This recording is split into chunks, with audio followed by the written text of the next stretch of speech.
2020년 1월 20일 첫 확진자가 나온 이후에 오늘에 이르기까지 코로나19로 안타깝게 사망한 우리 국민의 숫자가 341명입니다. 그동안 우리 국민들은 국가를 믿고 헌법이 보장하는 기본권을 자발적으로 속박을 하면서 지금껏 참고 인내하고 있었음에도 정부는 방역 수칙을 지키지 않았음을 탓하고 있습니다. 방역 전문가들이 2단계 사회적 거리두기로 전환하는 게 절실하다고 호소했지만 정작 정부는 쿠폰을 발행을 하고 또 임시 공휴일을 지정을 하면서까지 코로나 바이러스에 대한 경각심을 무장 해제시켰고 급기야 2차 팬데믹의 공포까지 불러일으킨 정부가 어찌 저리 당당할 수 있는지. 국가적 재난으로 국민의 삶이 피폐해지고 있는데 방역을 명분으로 국민의 삶을 통제하는 데만 혈안이 된 정부입니다. 국민의 일방적 희생만을 강요하는 정부가 과연 정의로운 정부인지 묻지 않을 수 없습니다. 우리는 다 같은 대한민국 국민이고 다 함께 손을 맞잡고 이 위기를 극복해야 한다는 것을 문재인 대통령께서는 명심하셔야 합니다. 코로나19에 이어서 54일간이라는 기록적인 장마와 집중호우 그리고 연이은 3차례의 태풍까지 이어진 삼중악재에 우리 국민 모두가 미정유의 고난을 힘겹게 버텨나가고 있습니다. 정부가 4차 추경을 통해 소상공인과 영세 자영업자, 저소득층에 대한 지원에 나설 것이라 하니 늦은 감이 없지 않아마 그나마 다행스러운 일입니다. 그러나 그 재원이 전액 국채 발행을 통해 마련하겠다는 정부의 무책임함과 무능함에 아연실색할 수밖에 없습니다. 지난 3차 추경 예산도 제대로 다 사용하지 못하고 있는 마당에 또 빚을 내겠다. 그 빚은 과연 누가 갚겠습니까? 문재인 대통령이 갚습니까? 홍남기 경제부총리가 갚습니까?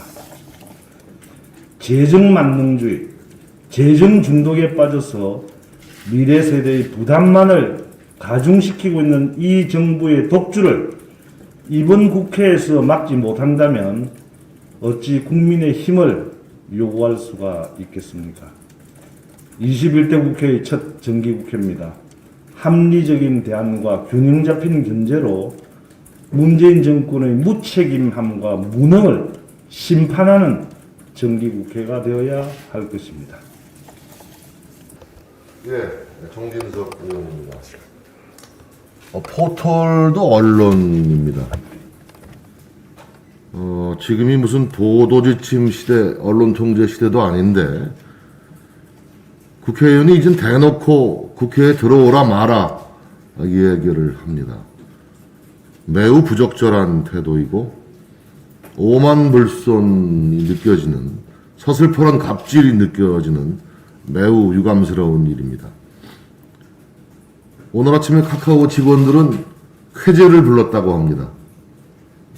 당분간은 윤영찬 찬스로 인해서 국회에 불려갈 일은 없을 거 아니냐 이렇게들 얘기했다고 합니다. 카카오와 같은 포털이 위협받아서는 안 됩니다.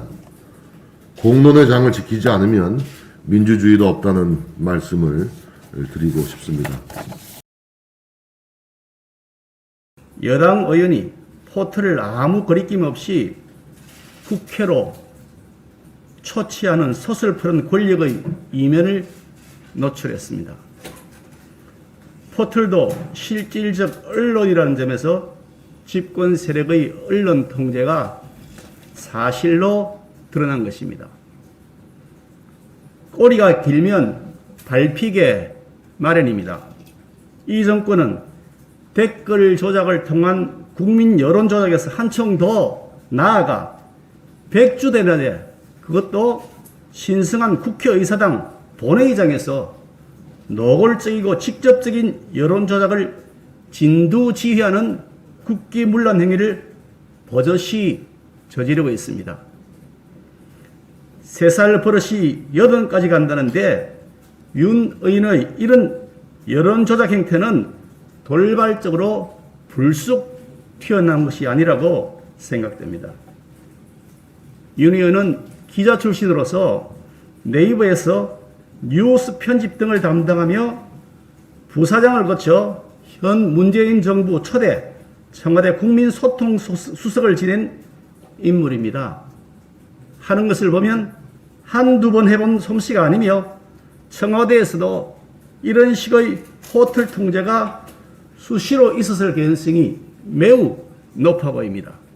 따라서 이 문제는 당 차원에서 강력한 법적 대응에 나서야 하고 아울러 당장 국회 윤리위원회에 회부하는 것이 마땅하다고 생각합니다.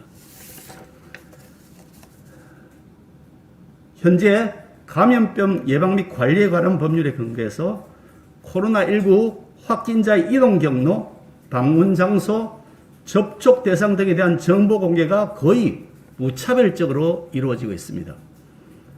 공개 여부의 판단도 행정기관의 임의적이고 자의적인 기준에만 의존하고 있는 실정입니다. 문제는 현장에서 벌어지고 있는 이런 행태가 최소한의 인권도 무시한 채 광범위한 사생활 침해로 이어지고 있다는 점입니다.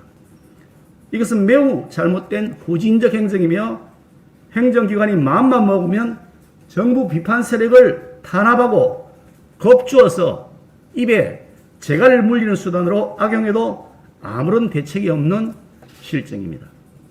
차제 관계법률을 정비해서 과도한 사생활을 침해하지 못하도록 예방하면서 동시에 감염병 대책도 법률적 근거에 진행될 수 있도록 하는 입법 보완이 필요하며 이번 정기국회에서 반드시 그 보완이 이루어져야 할 것이라고 생각합니다. 이상입니다. 대외적으로 미중 간의 갈등이 계속 증폭되고 있습니다. 따라서 한반도를 둘러싼 외교 안보 환경은 급변하고 있습니다. 그러나 최근 문재인 정부의 외교 안보 방향을 보면 이 같은 상황에 대처할 능력이 있는지에 대해서 의문을 갖지 않을 수 없습니다. 시진핑 중국 주석 방한에 목을 메고 한미일 국방부 장관 회의에는 불참하고 이런 모습들이 국민을 불안해하고 국제사회의 오해를 자초하고 있습니다.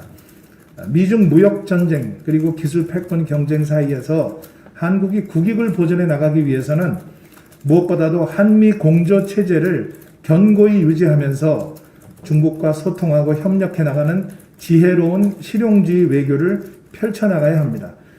자주라는 이상적인 가치에 휩싸여서 동맹을 등한시하고 현실을 외면한다면 그 파장은 외교안보의 총체적 파국으로 이어지고 말 것입니다. 어제 우리 본회의장에서 우리 주호영 대표의 대표 연설을 들었을 때 참 감명 깊고 우리 국민들이 많은 박수와 성원을 보냈다고 생각합니다. 그 증거가 이 카카오 메인에서 이낙연 대표의 연설은 뜨지 않았는데 주호영 대표의 연설이 떴다. 이것을 틀어막기 위해서 이런 무모한 짓을 하고 있는 이 행위는 우리가 그냥 넘어갈 수가 없습니다. 이건 당에서 저는 적절한 대책가 있어야 되지 않겠냐 이런 말씀을 좀 감히 드리고 싶습니다. 또 하나는 뭐 국가나 우리 사회가 법과 제도로 움직입니다만 그 위에 저는 도덕이 있다고 보는데 이 도덕성 이 부분은 참 망가질 대로 망가져서 국민들이 이제 신뢰를 하지 않는 이 문재인 정부 우리 사회라고 봅니다. 그 실예가 지금 충남도지사나 부산시장이나 서울시장이 권력형 성추행으로 자리를 그만뒀고 자살을 했습니다. 한 가지 저는 이 추경 문제에서 말씀을 좀 드리고자 합니다. 1차, 2차, 3차가 결국 59조, 한 60조 가까이 됐는데 2차, 3차에서 2조 2천억이 지금 쓰지 않고 가지고 있는 돈이 있습니다. 또 3차에서 구조를 지금 쓰지 못하고 있는 것이 있습니다. 그런데 또 우리가 지금 7조에서 구조를 4차에 한다고 그러는데 저는 야당만큼은 이 부분을 분명히 따지고 넘어가야 된다. 물론 국민이 꼭 필요한 것은 줘야 되겠습니다만은 이러한 과거에 추경해놓고 쓰지 못하는 것은 분명히 좀 밝히고 넘어가야 된다. 그리고 국민에게 공개를 지금껏 어디 어떻게 썼다는 것을 우린 주장을 했으면 좋겠다. 저는 말씀을 끝으로 드립니다. 이상입니다. 태풍이 큰 피해를 끼치지 않고 동해로 빠져나갔다, 이런 보도가 있을 때마다 피해의 분통을 터뜨리고 소해에 억울해하는 국민이 있습니다. 바로 울릉도 주민들입니다. 언론사에서는 앞으로 이런 보도를 할 때 각별히 좀 유의해서 이런 보도로 인해서 우리 국민들에게 섭섭함을 느끼게 하고 소외감을 느끼는 이런 보도를 우선 안 해줬으면 좋겠고요. 이번 9호 태풍 마이삭 때 울릉군이 500억 넘는 피해를 봤습니다. 근데 이건 무시한 채 큰 피해를 주지 않고 빠져나갔다고 하니까 두 번 억울해하는 겁니다. 우선 울릉군에 대해서 조속히 특별재난지역이 선포되어야 할 것이고, 울릉도를 포함해서 소수자에 대한 배려 없이 본토에 큰 피해를 끼치지 않고 지나가서 무사하다, 이런 투의 보도가 이 태풍 피해뿐만 아니라 다른 데서도 세심하게 배려해서 국민들에게 상처 주는 일이 없었으면 좋겠습니다. 대통령께서 앞장서서 20조 규모의 펀드를 모집하고 있습니다. 정부와 금융기관에서 3조, 민간에서 17조 모은다고 합니다. 재벌 오너들이 수조씩 내놓을 것이고, 또 대통령 뜻을 헤아리지 못하는 눈치 없는 재벌들에게는 아마 보이지 않는 손이 연락을 할 걸로 그렇게 생각을 합니다. 수금이 제대로 안 되면 정부 부처와 금융당국이 확정 이율 보장 등의 불법 탈법 유인책을 내놓을 것입니다. 전 정부 말기에 대통령이 재벌 기업들의 자발적 출연으로 각도에 만들었던 창조경제혁신센터 지금 어떻게 돼 있습니까? 대통령의 뉴딜 펀드 모금 즉각 중단하는 것이 맞습니다. 코로나 재확산 상황에서 이제 가을 겨울로 접어들면서 독감 확산에 대한 우려가 높아지고 있습니다. 현재는 지자체마다 무료 접종 대상자가 제각각이고 방식과 기준도 불분명합니다. 그래서 감염병에 대한 빈익빈 부익부의 우려가 있습니다. 독감 예방이 코로나 확산 방지에도 효과가 있는 만큼 국민의 걱정을 줄이기 위해서 전 국민에 대해서 무료로 독감 예방 접종을 실시하는 할 것을 정부 당국에 제안합니다.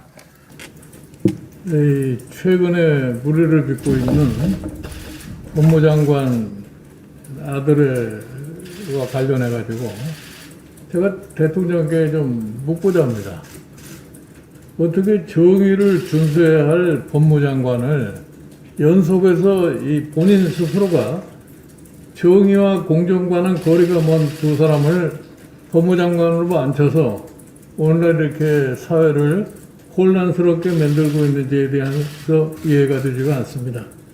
제가 늘 강조합니다마는 불공정과 이 불평등에 대한 국민의 의식이 어떻다는 것을 갖다 감지하시고 이 문제를 신속하게 좀 해결을 갖다 해주시는 결단을 내려주시기 바랍니다. 그리고 최근에 뉴딜 펀드를 만들어 가지고서 결국은 손실을 정부가 보장한다는 이러한 저희 펀드를 시작한다고 발표가 되고 있는데, 과연 그와 같은 20조에 달하는 펀드가 실질적으로 무슨 효과를 낼 수 있는 것에 대한 구체적인 내용이 들어있지는 않습니다. 이것이 잘못 운영이 되면은 결국은 이익은 민간이 소위 사유화하고 결국은 손실은 사회화하는 그러한 결과를 갖다가 사전에 잘 인식을 하시고 이 펀드에 대해서 보다 더 소위 세심한 배려를 기울여 주기 바랍니다.